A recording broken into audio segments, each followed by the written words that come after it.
You don't need to believe in yourself to change your life. I've proven it. Here's how. Going back to 2015, I was well over 300 pounds, extremely depressed, so anxious that I couldn't even take the bus to work, so I'd pay $20 a day in taxis to get me there and back, which is pretty insane. My girlfriend was about to leave me, and I was about to get kicked out of engineering school. There was no possible way I had any type of self-belief to pull me out of that trap and get to where I am today, which is I've lost 150 pounds, I married that girl that was gonna leave me, I've graduated engineering school and become a top performer at an engineering firm. So what changed? Saying those things makes me feel pretty odd because I don't like bragging about myself, but the facts are the facts. I did pull myself out of that trap to where I am today, and I'm very proud of that. But it wasn't through that innate self-belief that I thought I could achieve anything I put my mind to. That's definitely not the case. And contrary to popular belief, we've all heard this, I know we have, that you need to believe in yourself in order to achieve amazing things, in order to change your life. But I'm here to tell you that that is not strictly true. And I know a lot of you listening are the exact same as me, where I don't have that innate self-belief to change. It's still not there today, it's still a constant work in progress, and the only way that I've been able to get some level of self-belief and keep pushing myself to new and new heights is through the power of action. This wasn't something that was immediately obvious to me back in 2015, but I had to make a choice. Either continue down that dark path and my life would be pretty depressing, to be quite honest, or make a change in order to become the person I want to be. Someone that wasn't going to lose his girlfriend they loved very much, someone that wasn't going to get kicked out of engineering school and lose the career that he so wanted, was to make the daily steps towards that person that had those things. I had to silence the voice that was telling me I was worthless, that I couldn't do it, that it was just a complete waste of time, and what would make this time any different than all the other times that I tried. I had to silence it through action. And this was extremely difficult because every step that I took when I was that obese was a reminder at how difficult it was and how ashamed I was that I allowed myself to get to where I was. But I had to put in the action. And by putting in the action, by taking the step, despite everything that was yelling at me, telling me that I couldn't, I built that some level of self-belief because I realized that, hey, the voice that's telling me I can't do this thing and I just went and did it, there's clearly a disconnect. I am proving to this voice in my head that I can do it. And I know that you folks have the power to do that as well. Build that self-belief up through action. I know that I'm repeating this over and over, but it's extremely important to realize that if you are like me and don't have that innate self-belief, that ego to pull us through, we need to build that ego and self-belief through the action that we put into this world. And this is not something that's easy, and it's not actually something that goes away.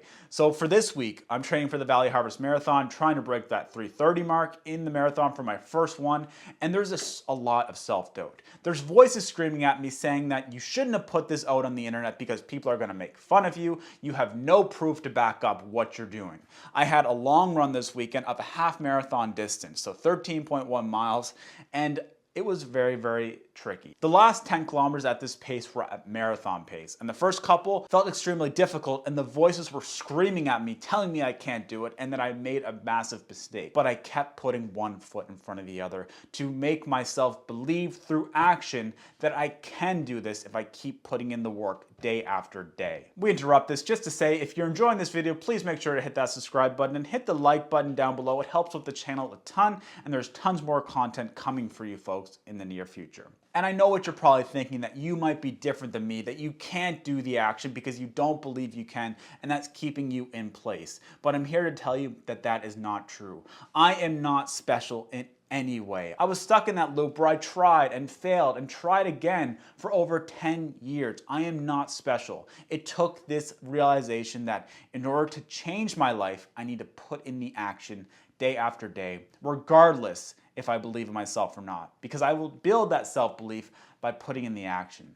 And if I fail, that's okay. Put in a little bit of a different action the next day. Pick something that you're stuck in a loop of. It could be that you're trying to lose weight. It could be that you want to change something in your professional life, just anything that your mind is telling you you can't and you have a lot of self-doubt about. Pick an action that you know will help you get towards that goal, and despite what your mind is saying, just try to do it. You might fail. It might not work out well, but put in the action and try and try and try. If the action is to run 1 kilometer, but you can only run 500 meters, Hey, you ran 500 meters. Try again tomorrow and you might be able to run 600 meters.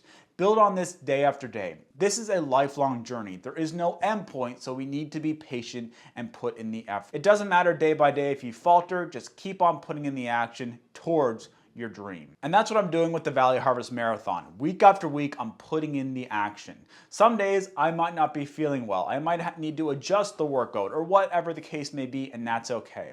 For this week, for example, I didn't feel like I could push up to that 65-kilometer running mark. So this week I did 58 kilometers, but made sure to hit the key workouts. But for the easy run day, I actually replaced that with walking golf. But I still put in the daily action to build towards my goal. And that's the recap for this week. And the lesson that I want to share with you folks, building self-belief through action is the only way that I found to build self-belief in myself. I don't have that innate, I'm gonna go out there and crush this. Unfortunately, I wish I did, but there's always that voice in my head saying, you can't. So I have to put in the action to prove to it that I can. And I know that you folks might be having the same type of mental battles, and I want you to try this. Just pick an action, go out there and do it. I promise you, you will surprise yourself. You can build self-belief through action.